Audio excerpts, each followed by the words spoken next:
Leading the Whitewater Valley into the future of how you get news. The best coverage in the Whitewater Valley from the best news source. Kicks 96 and WHON Video News with Jeff Lane.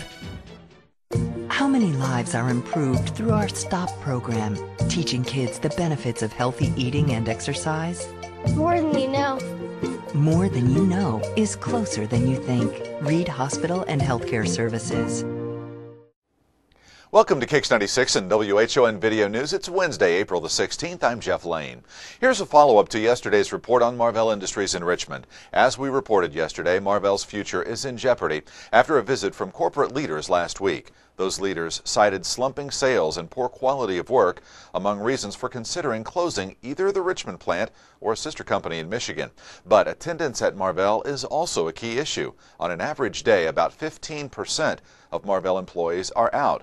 Yesterday, Bob Hansen with the Economic Development Corporation said that attendance generally correlates with pay scale. In essence, he said, higher pay means better attendance. We surveyed many of Wayne County's major manufacturing companies yesterday, places like Masterbrand and Mosey. None reported absentee rates anywhere near Marvell's. Hill's Pet's absenteeism runs about 2%.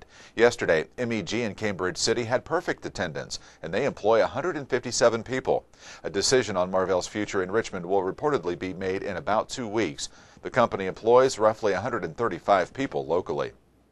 Fire did about $40,000 worth of damage to a Richmond duplex yesterday afternoon. It happened at about 5 o'clock at this duplex in the 200 block of North 8th. Battalion Chief Tom Shook said there was heavy fire and smoke coming out of the rear of the duplex when firefighters arrived. All residents got out unharmed. Shook explained a stroke of luck that kept the fire from being much worse than it was. He said that the fire melted the soldering joints on the water line and it acted like a sprinkler system. The fire started in a kitchen. There was a bond reduction hearing for Centerville's Kathy Puckett yesterday. Puckett is the Richmond mortgage owner who's accused of orchestrating an attack on a local real estate investor. She was being held on a $250,000 bond, and that's where it remains today. Puckett has been behind bars for a couple of months now after failing to show up for a court appearance earlier this year. She gave a false identity when being arrested a few days after a warrant was issued. Puckett's attorney is apparently negotiating a plea deal in the case that would have her sentenced to a 1.5 years in jail. The local criminal case, though, is the least of Puckett's worries.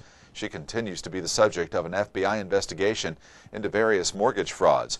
Federal agents interviewed Puckett extensively in jail a few weeks ago. She's accused of forging documents and working with a credit union employee to falsify bank records while operating Richmond Mortgage. Between 35 and 40 clients have reported being victimized. Many have lost their homes. And yesterday, Linda Carmody with the Better Business Bureau stopped by the Kicks 96 and WHON studios to pass along some warnings about area scams. We leave you today with some of her advice.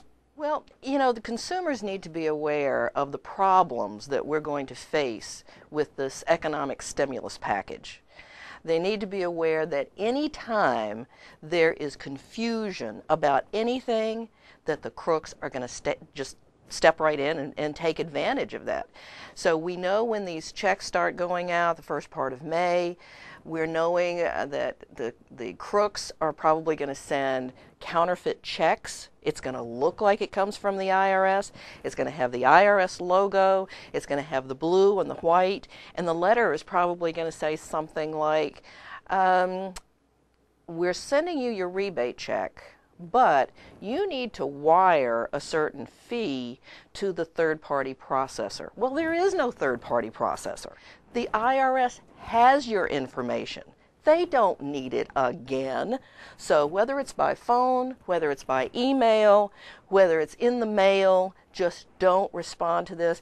But here at the Better Business Bureau, we want to know about this stuff. We want consumers to report these calls, report the scams to the Better Business Bureau.